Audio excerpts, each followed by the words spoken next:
Zodiac Productions, which Zodiac Productions, name's been changed since then. I'm not even sure what to call it now, but it's the largest music conglomerate in the world.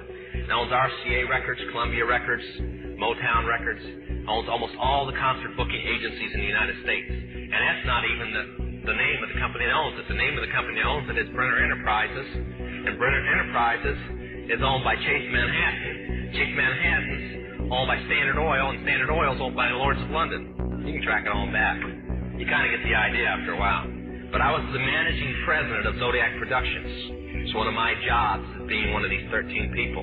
Thus, I got to know many of the people who produce music and sing the music and play the music that you play. Now, one of the closest friends that I got during that time that I obtained was a man named David Crosby. Crosby, Still, Nash & Young. I saw David the day before Christmas last year. Talked with him. I got him away from this witch that he had with him. He told her to go shopping. We were in West Hollywood, and I was witnessing around to people I knew. We went off in this store, and we started talking. I said, David, I'd like to ask you a couple questions. I said, I already know the answers, but I've been gone for 5 years. I'd like to know if certain things are still the way they were when I left. I said, now I'll have to explain some of this when I'm done, because you're not going to understand it all unless you know something about music. I said, do they still take the master to the temple room? Dave said, yeah. I said, do they still have the coven conjure demons into the master? He said, of course. I said, now, I got to know something. What's the main reason for rock music? Come on, Lance, you know what the reason is. Please, David, I don't want to guess. Tell me what the main reason is. He says the same as when you were in, so that we can play spells on people that we couldn't cast spells upon. I'll explain what that means in a minute. I said, okay, one last thing. I've been hearing that you must be an initiated witch now to get a record contract. He said, that's right. He says, many of us that weren't total witches have to be witches now in order to produce music. Thank you. The master is a tape about as big as the top of this podium that looks like an overgrown 8-track that the album is cut on and is placed in a machine that produces and presses the records and the 8-tracks and cassettes that you buy. After it's been recorded, it's taken in. This is why a master is cut months in advance before it's released.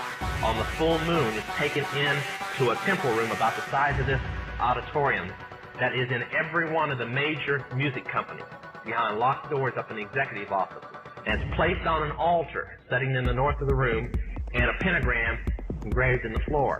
And 13 hand-chosen witches and wizards and a coven come in and conjure a principality or a power up, usually Regia or something like that, and order him to tell the demons under him to follow every record and every tape coming off of that master.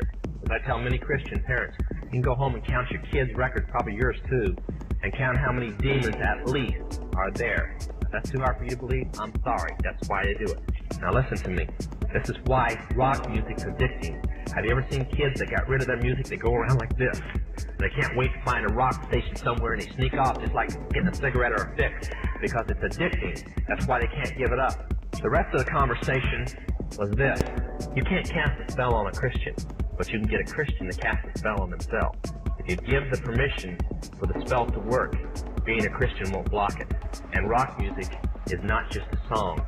It is supernatural music that which is carefully designed by their spirit guides or familiar spirits in the form of spells. Now, although the devil's music's power is the music and God's music is the words, much of the songs are written in what we call witch language. Give you kind of an idea. Many of you talk on a CB, unless you know what a smoky is, and a 10-4, and a front door and back door and rocking chair and these type of things. You don't know what you're talking about. Same with witches. When you're in the first and second level, you have to learn over 2,000 words that said by anybody else means something totally different than when you say them. Elton John has said he's never written a song or sung a song that wasn't in witch language. And I want to show you something. See how many of these kids in here will be honest and adults. How many remember and have heard at least several times a song called Hotel California? Somebody tell me what it meant. Quickly, somebody tell me what it meant. Huh? That's pretty close. But from the words, what did it mean?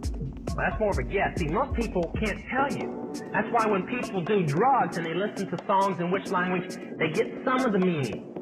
But most of the time, they can't tell you. Stop and think how many songs are out there that you really like, and you don't have any idea what the person was talking about.